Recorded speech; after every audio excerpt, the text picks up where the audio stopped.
आज हम Robert T Kiyosaki की एक बहुत ही मशहूर किताब रिच डैड पुअर डैड उसके कुछ मुख्य विचारों पर बात करने वाले हैं।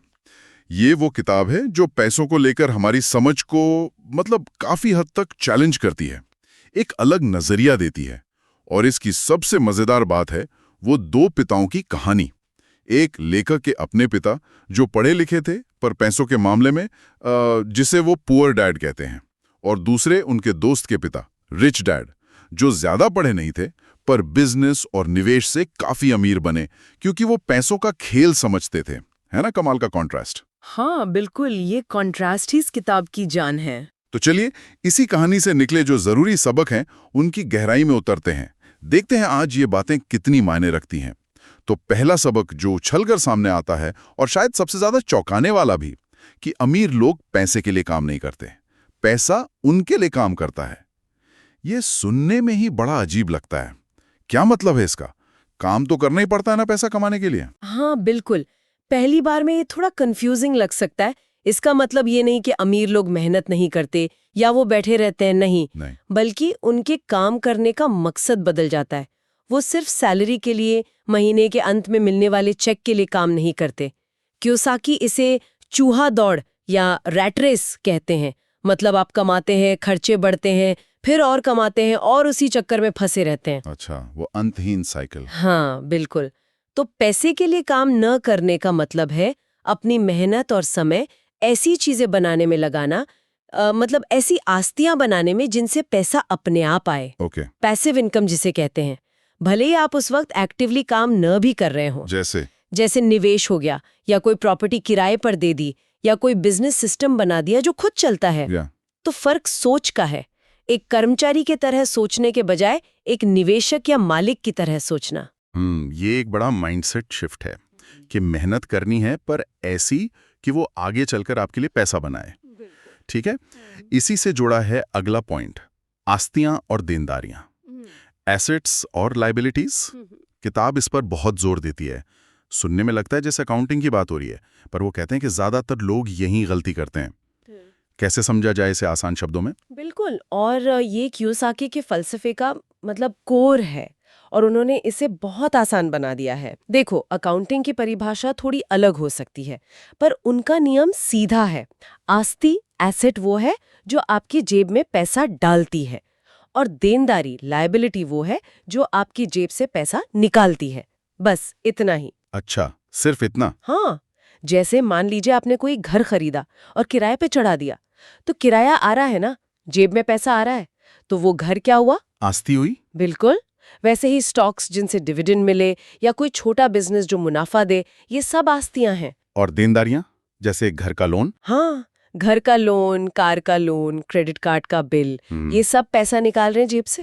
तो ये देनदारियां हैं। यहाँ तक कि वो महंगा फोन भी जिसकी कीमत गिर रही है और ईएमआई जा रही है, वो भी कियोसाकी के हिसाब से एक देनदारी ही है। ओह, यहीं पर मुझे लगता है लोगों को सबसे ज्यादा झटका लगता है, क्योंकि हम तो घर को सबसे बड़ी संपत्ति मानते हैं। हाँ, यही तो। ये हमारी कंडीशनिंग के खिलाफ जाता है। हमें सिखाया गया है घर बनाओ, गाड़ी लो, ये सब तुम्हारी संपत्ति है। कियोसाकी कहते हैं नहीं, अगर ये तुम्हारी जेब से पैसा निकाल रही हैं तो ये देनदारियां हैं। अमीर लोग लगातार आस्तियां जमा करते हैं, जबकि बाकी लोग कर्ज लेकर देनदारियां खरीदते रहते हैं, ये सोचकर कि वो संपत्ति बना रहे हैं। यही सोच का फर्क है जो अमीर और गरीब के बीच की खाई को बढ़ाता है। ये तो सोचने का नजरिया ही बदल देता है। जो चीज हम शान समझते थे वो बोझ भी हो सकती है। बिल्कुल। और अगर ये इतना जरूरी है तो सवाल उठता है कि ये सब हमें स्कूलों में क्यों नहीं सिखाया जाता। यहीं पर अगला मुद्दा आता है, वित्तीय शिक्षा की जरूरत, फाइनेंशियल एजुकेशन।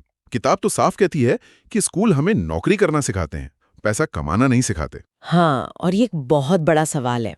हमारी शिक्षा प्रणाली वो अकादमिक विषयों पर तो जोर देती है, इतिहास, विज्ञान, गणित, सब कुछ, लेकिन पैसा कैसे काम करता है, निवेश क्या बला है, बजट कैसे बनता है, टैक्स कैसे बचाए जाते हैं कानूनी तौर पर, ये प्रैक्टिकल बातें गायब हैं। सही बात है। कियोसाकी के अमीर पिता का यही कहना था कि अकादमिक पढ़ाई और पैसों की समझ, ये दो अलग अलग चीजें हैं। आप बहुत पढ़े लिखे होकर भी पैसों के मामले में अनाड़ी हो सकते हैं, और कम पढ़े लिखे लोग भी अगर पैसों का खेल समझते हैं तो अमीर बन सकते हैं। तो असली दुनिया में यह वित्तीय समझ ज्यादा जरूरी है। मुझे तो लगता है ये जानबूझकर होता है, ताकि लोग सवाल न करें, सिस्टम में फिट रहें। क्या ऐसा हो सकता है? देखिए, इस पर अलग अलग राय है। कुछ कहते हैं सिस्टम पुराना हो गया है, कुछ को लगता है शायद ये डिजाइन का हिस्सा है। कियोसाकी का झुकाव तो दूसरी तरफ ही लगता है। पर वजह जो भी हो, नतीजा ये है कि ये ज्ञान हमें खुद ही हासिल करना पड़ता है, किताबें पढ़कर या गलतियां करके। मतलब जिम्मेदारी अपनी है। और इसी से जुड़ा है अगला सबक, अपने बिजनेस पर ध्यान दो। Mind your own business. इसका क्या मतलब है? क्या सबको नौकरी छोड़कर बिजनेस खोल लेना चाहिए? ये तो बड़ा रिस्की लगता है। नहीं नहीं, बिल्कुल नहीं। इसका मतलब ये नहीं कि आज ही इस्तीफा दे दो। कियोसाकी कहते हैं नौकरी रखो, लेकिन उसे अपना सब कुछ मत समझो। यहाँ अपना बिजनेस का मतलब है आपका आस्तियों वाला कॉलम। आपकी नौकरी आपका पेशा है, पर आपका बिजनेस वो है जो आस्तियां बनाता है। अच्छा, मतलब नौकरी से जो पैसा आ रहा है उसे ऐसी चीजों में लगाओ जो आपके लिए और पैसा कमाए। चाहे वो साइड में कोई छोटा काम हो, शेयर मार्केट में निवेश हो, कोई प्रॉपर्टी हो, कुछ भी जो आपकी आस्तियों को बढ़ाए। ओके। तो दिन में आप किसी और के लिए काम कर रहे हैं, ठीक है, पर शाम को वीकेंड पर अपने लिए काम करें, अपनी आस्तियां बनाने के लिए। जब उन आस्तियों से आने वाली इनकम आपकी नौकरी की इनकम से ज्यादा हो जाए, तब आप चाहें तो नौकरी छोड़ने की सोच सकते हैं। तो ये एक तरह की डबल स्ट्रैटेजी है, सेफ रहते हुए आजादी की तरफ बढ़ना। ये ज्यादा प्रैक्टिकल लगता है। बिल्कुल। अब आते हैं एक और चीज पर जो थोड़ी मुश्किल लगती है, टैक्स और कंपनियां, कॉर्पोरेशंस। किताब कहती है अमीर लोग इनका इस्तेमाल करते हैं। ये कैसे? क्या ये कुछ गड़बड़ है? नहीं, गड़बड़ नहीं, ये सिस्टम को समझना है। देखिए, ज्यादातर देशों में ना एक आम आदमी के लिए टैक्स के नियम और एक कंपनी के लिए टैक्स के नियम अलग होते हैं, और अक्सर कंपनियों के लिए ज्यादा फायदेमंद होते हैं। कैसे? जैसे हम जो नौकरी करते हैं, पहले सैलरी आती है, उस पर टैक्स कटता है, फिर हम खर्च करते हैं, है ना? हाँ। कंपनी क्या करती है? वो पहले कमाती है, फिर बिजनेस के खर्चे दिखाती है, किराया, सैलरी, सामान वगैरह, और फिर जो मुनाफा बचता है उस पर टैक्स देती है। ओह, अच्छा, क्रम उल्टा है। कमाओ, खर्च करो, टैक्स दो। हाँ, इसी से फर्क पड़ जाता है। अमीर लोग अक्सर अपनी आस्तियां जैसे प्रॉपर्टी या बिजनेस किसी कंपनी के नाम पर रखते हैं। इससे उन्हें टैक्स बचाने के कानूनी रास्ते मिलते हैं, और उनकी पर्सनल संपत्ति भी सेफ रहती है। ये सब लीगल है, पर इसके लिए जानकारी चाहिए, अच्छे सलाहकार चाहिए। तो फिर से वही बात, फाइनेंशियल लिटरेसी। बिल्कुल, ये सिस्टम को समझना और उसका इस्तेमाल करना है। ठीक है, अब तक हमने सिस्टम, रणनीति की बात की, पर इंसान तो भावनाओं से भी चलता है। किताब डर और लालच की बात करती है, फियर एंड ग्रीड। हाँ, और ये बहुत जरूरी पॉइंट है। कियोसाकी मानते हैं कि ज्यादातर लोग पैसों के मामले में इन्हीं दो भावनाओं के शिकार हो जाते हैं। डर, नौकरी जाने का डर, पैसा डूबने का डर। इस डर से लोग सुरक्षित खेलने लगते हैं, कम रिटर्न वाली जगह पैसा रखते हैं, कभी रिस्क नहीं लेते और वही रह जाते हैं। और लालच? लालच, जल्दी अमीर बनने का, रातों रात पैसा डबल करने का, ये उन्हें जोखिम भरी स्कीमों में फंसा देता है। बिना सोचे समझे पैसा लगा देते हैं और अक्सर गवा बैठते हैं। तो अमीर लोगों को डर या लालच नहीं होता? होता है, बिल्कुल होता है, पर वो इन भावनाओं को पहचानते हैं, उन्हें अपने ऊपर हावी नहीं होने देते। डर लगता है तो सोचते हैं कि इस डर को मैनेज कैसे करें, फिर भी आगे कैसे बढ़ें। लालच आता है तो ठंडे दिमाग से हिसाब लगाते हैं, कैलकुलेट करते हैं, फिर फैसला लेते हैं। मतलब इमोशनल इंटेलिजेंस, भावनाओं पर काबू। हाँ, भावनात्मक अनुशासन, ये बहुत जरूरी है। सही में, ये तो हर जगह काम आता है।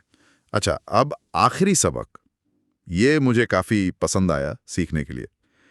काम करो सिर्फ पैसे के लिए नहीं, वर्क टू लर्न। हाँ, और ये लंबी अवधि की सोच है, खासकर युवाओं के लिए, कि नौकरी चुनते वक्त सिर्फ सैलरी मत देखो, ये देखो कि सीखोगे क्या। क्या वहाँ ऐसे स्किल्स मिल रहे हैं जो आगे काम आएंगे? जैसे सेल्स की नौकरी है, आप सिर्फ बेचना नहीं सीखते, आप लोगों को समझना सीखते हैं, बात करना सीखते हैं। बिल्कुल, नेगोशिएट करना सीखते हैं। ये स्किल्स अनमोल हैं। मार्केटिंग आपको बाजार समझना सिखाती है, मैनेजमेंट आपको टीम और सिस्टम बनाना सिखाता है। ये सीखे हुए कौशल आपकी असली संपत्ति हैं। पैसा आए जाए, ये हुनर आपके साथ रहेगा। तो ऐसी जगह काम करो जहां सीखने को मिले, जहां अलग अलग चीजें करने का मौका मिले। ये सीख आपको सैलरी से कई ज्यादा अमीर बनाएगी लॉन्ग रन में। ये बहुत गहरी बात है। करियर को सिर्फ पैसों से नहीं, सीखने के मौके से देखना। तो कुल मिलाकर रॉबर्ट कियोसाकी के किताब के इन विचारों से यही समझ आता है कि अमीर बनना सिर्फ ज्यादा कमाने का नाम नहीं है। असली खेल है पैसों को संभालने का, उसे बढ़ाने का, उसे अपने लिए काम पर लगाने का। हाँ, आस्तियां बनाना, देनदारियों से बचना, वित्तीय समझ बढ़ाना, डर लालच पर काबू पाना और सीखने पर ध्यान देना। सार यही है कि सोच बदलनी होगी। पैसे के लिए काम से, पैसे से काम कराने वाली सोच पर आना होगा। बिल्कुल। और इसके लिए लगातार सीखना होगा, अमल करना होगा। ये कोई एक दिन का काम नहीं है। सही कहा। तो जाते जाते एक सवाल श्रोताओं के लिए छोड़ जाते हैं। अगर ये वित्तीय शिक्षा इतनी जरूरी है, तो स्कूलों कॉलेजों में से और अच्छी तरह कैसे सिखाया जा सकता है? क्या इसे जरूरी विषय बना देना चाहिए? कैसे सिखाएं कि कम उम्र से ही लोग पैसों को बेहतर तरीके से समझें और संभालें? सोचिएगा जरूर।